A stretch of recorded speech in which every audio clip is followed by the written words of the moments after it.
हमारे बीच हैं doctor Harvinder Kumar surgeon जी। देखा जाए तो एमएलसी स्नातक चुनाव आप लड़ रहे हैं। आज आपने मीडिया को बुलाया है बात करने के लिए, क्या बात रखना चाहते हैं मीडिया के सामने?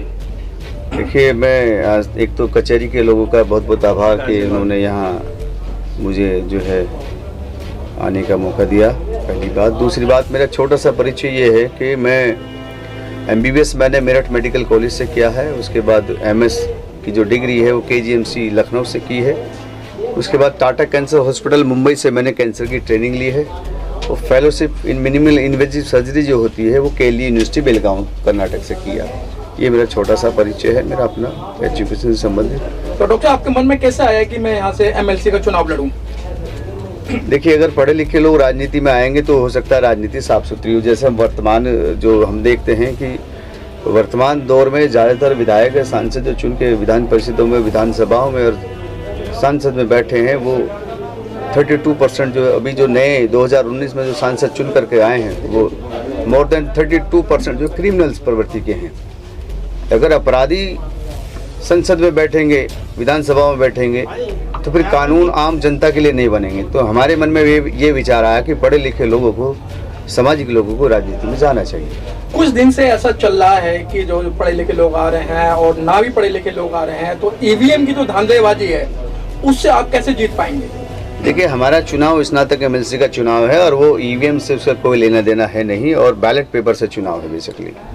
तो इसलिए हमारा फोकस तो बैलेट पेपर पे ही है कि बैलेट पेपर ये चुनाव है। और आम जनता में जो धारणा EVM वाली जो है, तो कम से कम उनके लिए पहला ये चुनाव बैलेट पेपर से हो रहा है, तो उनके लिए तो और अच्छा है कि उनके लिए मौका है कि वो बैलेट पेपर से चुन करके हमें जो है विधान परिषद में भेजें। अच्छा डॉक्टर साहब, देखा जाए तो 9 जिले इस चुनाव में सम्मिलित हैं, तो क्या आप उनको बूथ लेवल तक तैयार कर पाए अपने कार्यकर्ताओं को वोटों के लिए? देखिए, ये पहली बार जो है जो चुनाव है, ये चुनाव पहले जो चुनाव हुआ करता था, अब से 2014 तक का जो चुनाव हुआ है वो खास चुनाव हुआ करता था। खास इन द सेंस कि खास लोगों तक सीमित था।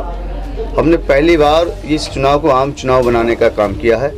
ब्लॉक स्तर से लेकर के गांव स्तर तक, जो पहले कभी 1 या 2 वोट किसी गांव में बना करती थी, आज वो हर गांव में वोट है। और इसलिए हमने इसे आम चुनाव बनाया है ताकि जो है उनकी रणनीति के सामने हमारा ब्लॉक स्तर का कार्यकर्ता, गांव स्तर का कार्यकर्ता खड़ा हो सके। आप खुद एक MBBS डॉक्टर है और डॉक्टरी पेशे में आप जो एक धर्मार्थ का भी काम करते हैं, लेकिन राजनीति की तरफ आपका प्रतिनिधित्व कैसे हुआ? क्या सोच के आपने राजनीति? तो ये कहाँ लिखा है कि डॉक्टर जो है राजनीति में नहीं आ सकते? जी, डॉक्टर को राजनीति में आना चाहिए।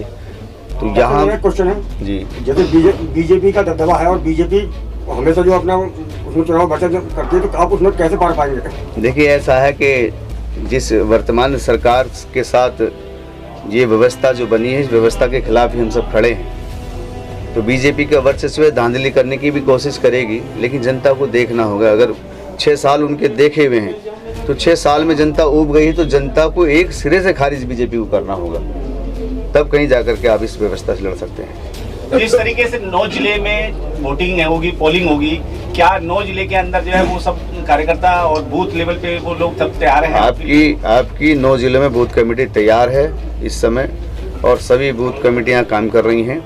ये पहली बार इस चुनाव में हुआ है कि किसी व्यक्ति की 9 के 9 जिलों में बूथ कमेटी है।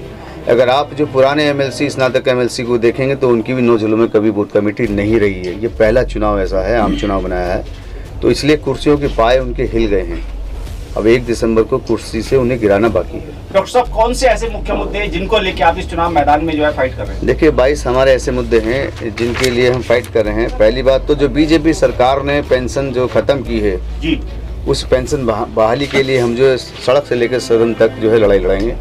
तो इसलिए मेरी उनसे अपील है, जिन लोगों की पेंशन इस बीजेपी सरकार ने ख़त्म की है, वो कम से कम अपनी पेंशन बहाली के लिए मेरे साथ खड़े हों, ताकि हम जन आंदोलन खड़ा कर सकें। दूसरा ये है कि हमारे यहाँ बेरोजगार जो है स्नातक, उनकी जो है बढ़ोतरी होती जा रही है, और सरकार, बीजेपी सरकार, इस बारे में कोई उनके पास ना तो रोड मैप है ना कोई प्लान है।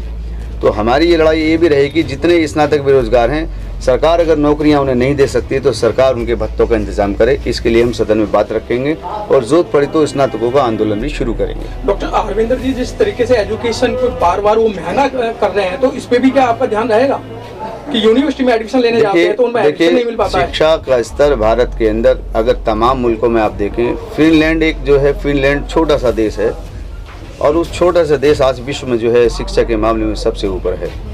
इजराइल अगर देखें तो 10,000 रुपये की यूनिवर्सिटी है, लेकिन वर्तमान की सरकार शिक्षा का कोई ध्यान नहीं है, कोई रोड मैप इनके पास नहीं है, क्योंकि घंटा बजाने वालों को लोगों ने चुन लिया है। तो मेरा ये मानना है कि अगर हम इस क्षेत्र में जाते हैं शिक्षा में लगातार, क्योंकि ऐसे ही सरकार देने वाली नहीं है, इसमें जन आंदोलन खड़े करने पड़ेंगे शिक्षा के लिए। डॉक्टर साहब, जिस तरीके से SC, ST, OBC और माइनॉरिटी के बच्चों का जो है शिक्षण संस्थानों में जो है आरक्षण के थ्रू उनका रोका जा रहा है, ब्रेक लगाया जा रहा है, उनकी स्कॉलरशिप नहीं दी जा रही, क्या इस पे भी आप आंदोलन करेंगे? हम तमाम वो जो शिक्षा के मुद्दे हैं जिनसे SC, ST, OBC और तमाम वो जो लोग जो किसी धर्म जाति के हैं वो भी अगर वो भी शोषित हैं तो उनकी आवाज़ को उठाने का कार्य करेंगे, क्योंकि हमारा उद्देश्य शिक्षा का स्तर अच्छा करना है।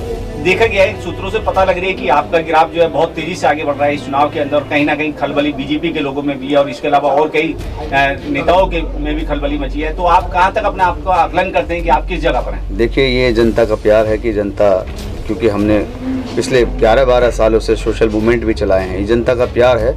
लेकिन ये आप सही कह रहे हैं कि आने वाले समय में ये लड़ाई BJP से ही हमारी होनी है, क्योंकि जिले दर जिले जो हमने अपनी बूथ कमेटी हमने काम किया है, तो कहीं कहीं लोकली एरिया में हम कहीं जो है दूसरा बंदा आता है, लेकिन अल्टीमेटली जो लड़ाई आपकी रह जाएगी वो हमारी लड़ाई BJP से हो जाएगी। डॉक्टर साहब, जिस तरीके से जीत कर MLC भी बनते हैं, मेंबर ऑफ पार्लियामेंट बनते हैं, विधायक बनते हैं, लेकिन जब समाज की बातें आती है तो उनके मुंह में दही जम जाती है, वो बोल नहीं पाते हैं। देखिए, जो लोग पार्टी समर्थित होते हैं, हो सकता है उनके मुंह में दही जम जाती हो, क्योंकि मैं किसी पार्टी से समर्थित नहीं हूँ, मैं समाज के बीच से गया हुआ व्यक्ति हूँ। मेरे पास जो है सभी लोगों का समर्थन है, समाज के सभी लोगों का समर्थन है, अपने से साथ साथ दूसरे समुदाय का भी समर्थन है, क्योंकि ये MLC का चुनाव व्यक्तिगत वोटों से लड़ा जाता है। अगर BJP गाजियाबाद से ला करके किसी एक धनाढ़ व्यक्ति को अगर पटक देती है और वो धनाढ़ व्यक्ति घर से भी नहीं निकलता है, तो मेरी लोगों से ये अपील है कि जो आपके बीच में आकर के आपका दर्द समझ करके आपका कार्य कर सकता है, उसे आप जिताने का कार्य करें।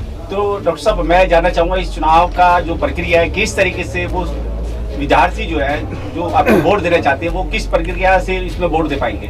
देखिए, इसमें जो देहात का एरिया है वो जो ब्लॉक पर वोट पड़ती है, जो सिटी का एरिया है उसमें जो आयोग ने बूथ बनाए हैं, बूथ की लिस्ट है उसकी। दूसरा, जो भी व्यक्ति वोट डालने जाए वो अपना फोटो युक्त कोई भी ID ले करके जाए। दूसरा, आपको जो अपना पेन इस्तेमाल नहीं करना, पेन लेकर के नहीं जाना है। पेन जो है आयोग जो है बूथ पर ही अपना जो है प्रोवाइड कराता है, उसी पेन से आपको जो है एक डंडा खींचना है तो आपकी वोट पड़ जाती है।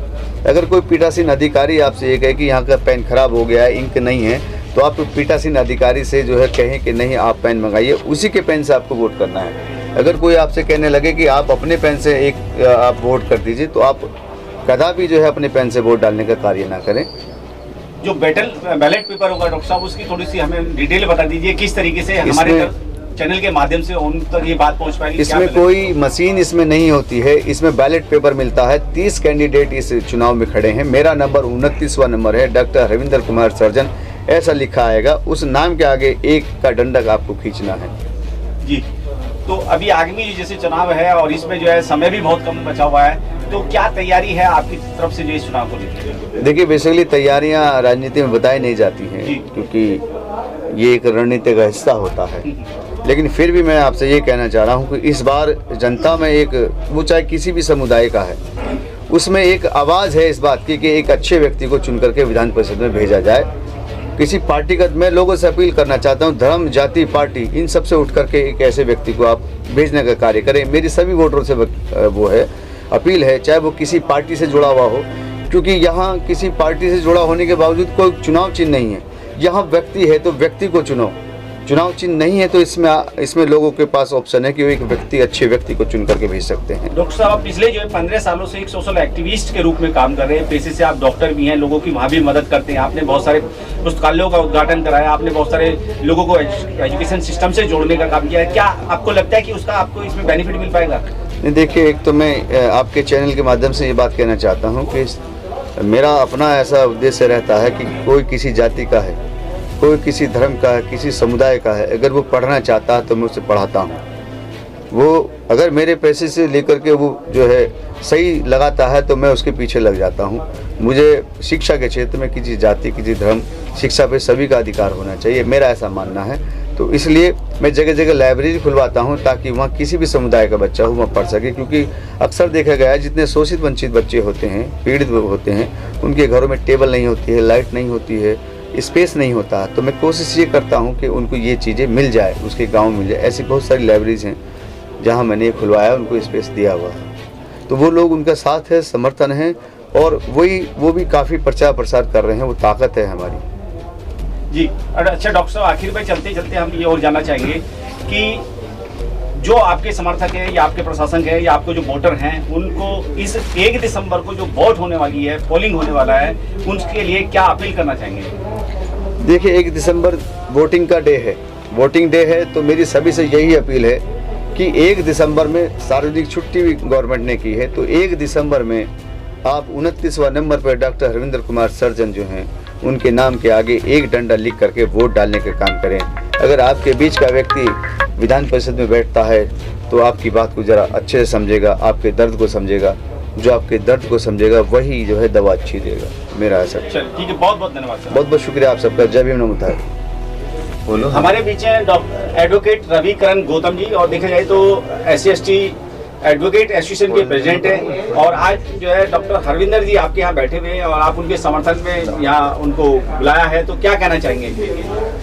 देखिए, ये जो MLC स्नातक का चुनाव है जी, पहले 2014 से पहले जितने भी इसमें विधायक चुने जाते थे, तो उनकी केवल एक ही वो थी कि जैसे मन में आया, उनको पहले बहुत जागरूकता नहीं थी, और इस चुनाव के बाद अब जागरूकता आई है। और हमारे डॉक्टर साहब ने लगभग, मैं समझता हूँ 1.5 साल से लगभग बहुत इतना प्रयास किया है, गाँव जा करके अपने जो स्नातक हैं उनकी वोटें बनवाई हैं, और उस सब वोटों बनने के बाद आज वो दिन आया है कि 1 दिसंबर को इसका चुनाव होने जा रहा है। और हमारा प्रयास ये रहेगा कि जितने भी हमारी वोटर हैं, जितने भी हमारे बूथ पे जितने भी हमारे एजेंट हैं, एक एक वोट को डॉक्टर हरविंदर कुमार जी के समर्थन में 1 नंबर वरीयता पर हम उनको अधिक से अधिक मत दिलवाएं, ये हमारा प्रयास है। और आज हम जो गाजियाबाद बार एसोसिएशन में या न्यायालय में आए हैं, तो हम सबसे ही यही अपेक्षा करेंगे, उनसे समर्थन मांगेंगे, मत के लिए भी आग्रह करेंगे कि वो हमारे डॉक्टर साहब के लिए प्रथम वरीयता का मत दें। चलिए ठीक।